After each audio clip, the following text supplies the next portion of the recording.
नमस्कार दोस्तों, आज के हमारे इस वीडियो में हम आपके लिए गोपाष्टमी की 2 पौराणिक कहानियां लेकर आए हैं। कार्तिक शुक्ल पक्ष की अष्टमी को गोपाष्टमी का त्योहार मनाया जाता है।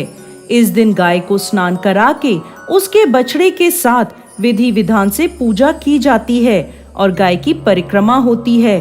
गोपाष्टमी के दिन गाय के चरणों की धूल को अपने मस्तक पर लगाने से भगवान श्री कृष्ण प्रसन्न होते हैं तथा अखंड सौभाग्य का वरदान देते हैं।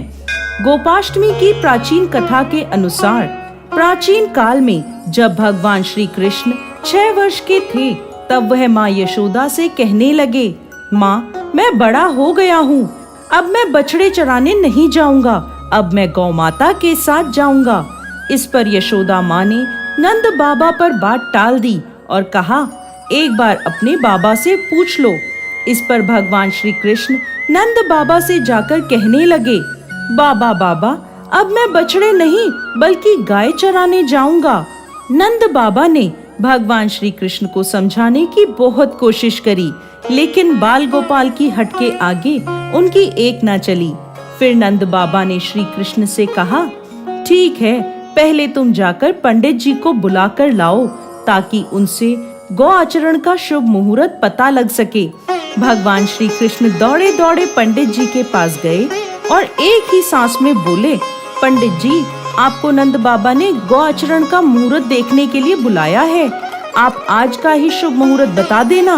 अगर आपने मेरे कहे अनुसार करा तो मैं आपको खूब माखन मिश्री ला कर दूंगा।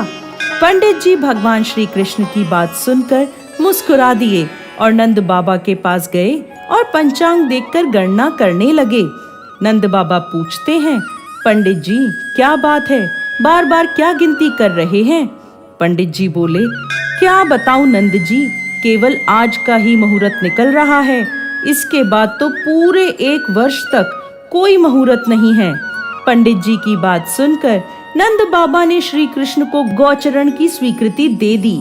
भगवान जिस समय भी कोई कार्य करते हैं वही शुभ मुहूर्त बन जाता है।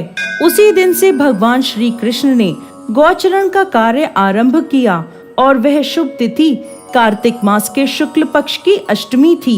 इसी वजह से इस तिथि को गोपाष्टमी के नाम से जाना जाने लगा।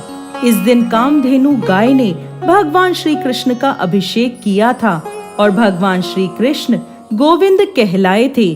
गोपाष्टमी की एक अन्य कथा के अनुसार जब भगवान श्री कृष्ण ने गोवर्धन पर्वत को अपनी कनिष्ठ उंगली पर धारण किया था, तब 7 दिनों तक इंद्र लगातार मूसलाधार वर्षा करते रहे और भगवान श्री कृष्ण ने गोवर्धन को अपनी उंगली पर उठाए रखा।